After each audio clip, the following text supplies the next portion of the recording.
మోసాలు చేయొద్దంటే నీతి గుంట నడుతుందా అని వాస్తవం. ఆయన 3 సార్లు గెలిచాడు, నేను 7 సార్లు గెలిచుకోండి ఇస్తున్నా, 3 సార్లు గెలిచుకోండి ముఖ్యమంత్రి. దయచేసి ఒక్కరోజు కూడా తెలంగాణ కోసం పట్టుబడకపోయేది.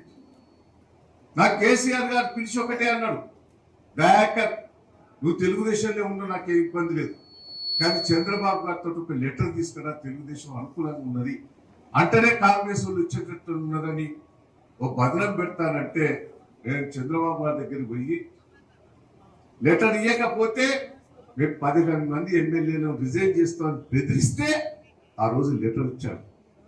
లెటర్ ఇవ్వని అవసరం లేదని మాట్లాడిన వాళ్ళు ఇద్దరు దొంగలు, రేవంత్ రెడ్డి, కళ్యాణ్ శ్రీహరి. అంటే వీళ్ళు తెలంగాణ కోసం ఎప్పుడు మాట్లాడదు, అవకాశం కోసం మాట్లాడతారు. అవకాశం ఆ రోజు పట్టుబట్టిస్తే కేసీఆర్ గారు నన్ను అభినందించాడు. నేను ఒకటే మిమ్మల్ని అందరినీ రిక్వెస్ట్ చేస్తున్నా, నాకున్న ఆలోచనలన్నీ కూడా మీకు తెలుసు. నేను మిమ్మల్ని అందరినీ రిక్వెస్ట్ చేస్తున్నా, పార్టీ పెరిగింది తప్ప తరగలే. దొంగలు పోయిండు. నాకు ఇప్పుడు అనిపిస్తుంది ఓడిపోయింది, నాకు ఓడిపోతాను తెలుసు. నాకు 6 నెలల ముందే నేను అంచనా వేసిన. నేను కేసీఆర్ గారు చెప్పిన, సార్ పరిస్థితి మంచిగా లేదు, నాకు ఇప్పుడు 5,000 10,000 లీడ్ వస్తుంది, కానీ రాను రాను తగ్గేటట్టున్నది, ఇబ్బంది పరిస్థితి సార్, నాకు వద్దు సార్ టికెట్, కొత్త వాళ్ళకి ఏంటి ఊపొస్తాయి, ఎందుకు వస్తాను అని అడిగితే ఏ ఊరికే ఈయన ఒక కొత్త వాళ్ళని తెచ్చుకున్నాం, అబద్ధాలు ఆడద్దు, మోసాలు చేయొద్దు అంటే నీతి గుంట నడుతుందా అని వాస్తవం. ఆయన 3 సార్లు గెలిచాడు, నేను 7 సార్లు గెలిచుకోండి ఇస్తున్నా, 3 సార్లు గెలిచుకోండి ముఖ్యమంత్రి. దయచేసి ఒక్కరోజు కూడా తెలంగాణ కోసం పట్టుబడకపోయేది.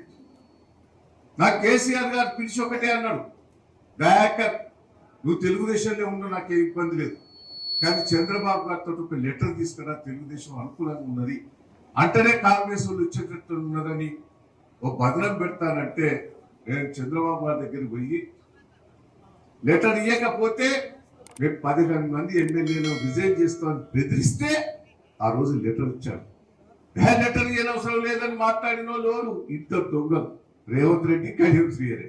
అంటే వీళ్ళు తెలంగాణ కోసం ఎప్పుడు మాట్లాడదు, అవకాశం కోసం మాట్లాడతారు. అవకాశం ఆ రోజు పట్టుబట్టిస్తే కేసీఆర్ గారు నన్ను అభినందించాడు. నేను ఒకటే మిమ్మల్ని అందరినీ రిక్వెస్ట్ చేస్తున్నా, నాకున్న ఆలోచనలన్నీ కూడా మీకు తెలుసు. నేను మిమ్మల్ని అందరినీ రిక్వెస్ట్ చేస్తున్నా, పార్టీ పెరిగింది తప్ప తరగలే. దొంగలు పోయిండు. నాకు ఇప్పుడు అనిపిస్తుంది నాకు ఓడిపోతాను తెలుసు. నాకు 6 నెలల ముందే నేను అంచనా వేసిన. నేను కేసీఆర్ గారు చెప్పిన, సార్ పరిస్థితి మంచిగా లేదు, నాకు ఇప్పుడు 5,000 10,000 లీడ్ వస్తుంది, కానీ రాను రాను తగ్గేటట్టున్నది, ఇబ్బంది పరిస్థితి సార్, నాకు వద్దు సార్ టికెట్, కొత్త వాళ్ళకి ఏంటి ఊపొస్తాయి, ఎందుకు వస్తాను అని అడిగితే ఏ ఊరికే ఈయన ఒక కొత్త వాళ్ళని తెచ్చుకున్నాం.